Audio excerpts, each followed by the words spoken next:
Hello, wildlings. I'm your Creep Smith, and you found my Fear Forge.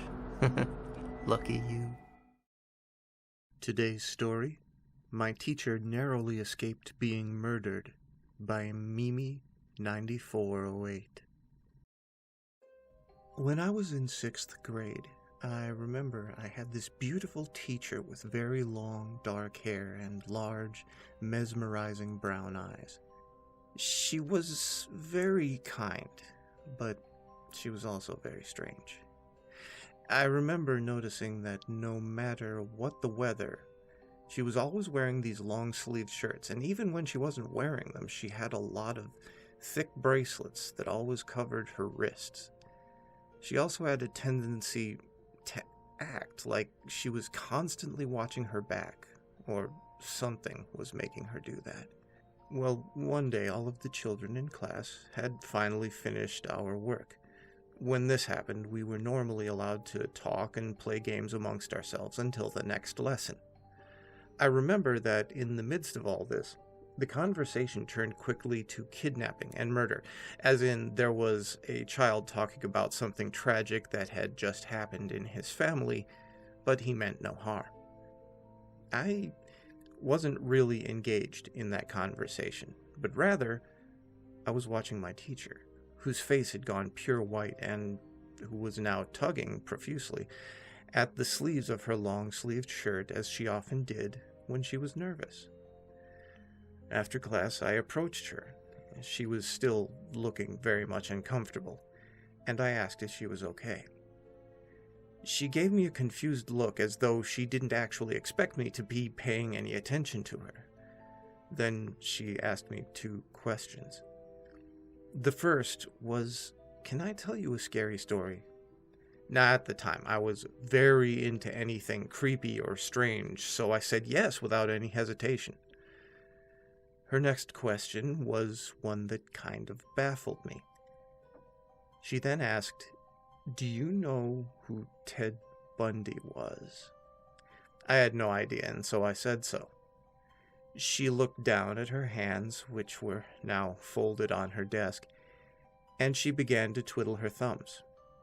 What she told me next is probably still the most horrifying story that I've heard to this day. In her youth, my teacher often wandered the streets at night.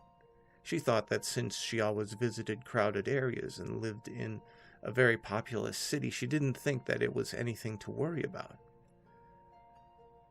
One night, she was proved very wrong. As she was window shopping one night, a man walked up to her claiming to be a police officer and made up some story about her car being towed or something along those lines, and he would have to take her to it. My teacher was concerned about the state of her car, obviously, so she followed him. He led her to a back alley, which was not where she'd parked her car, but rather someone else's vehicle was there.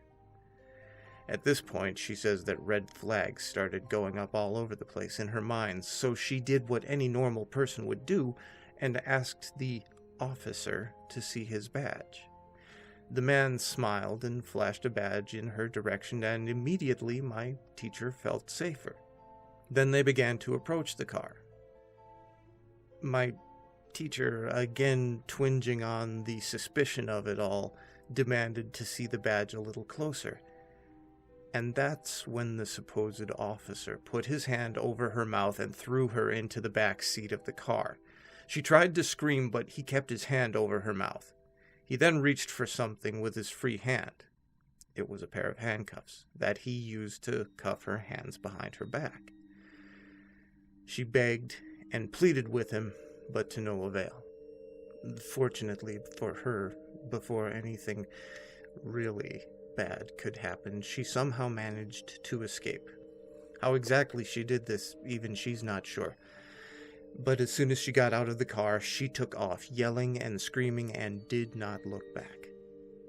A few months later, she heard of a man who had been apprehended for kidnapping and murdering women in quite a few states by the name of Theodore Bundy. When his picture flashed onto the TV screen, that's when she said she broke down.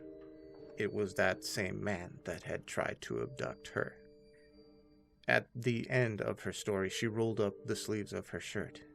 There were very clear circular scars from where those handcuffs had clearly broken the skin on her wrists. What she said to me next will stick with me till the day I die. She said, "Strangers will tell you a lot of things. They will say that they know your parents or your friends. They may say that they're hurt or they need some help, but do not go with them unless you know them personally. Call your parents or another adult that you know, but be very wary of strangers. They will lie to you so that they can hurt you." I left that class a little shaken, and I had no idea what to think.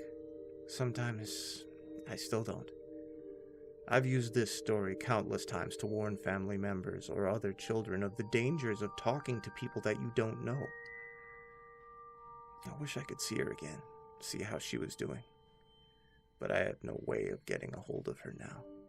As far as I know, she's retired and living happily.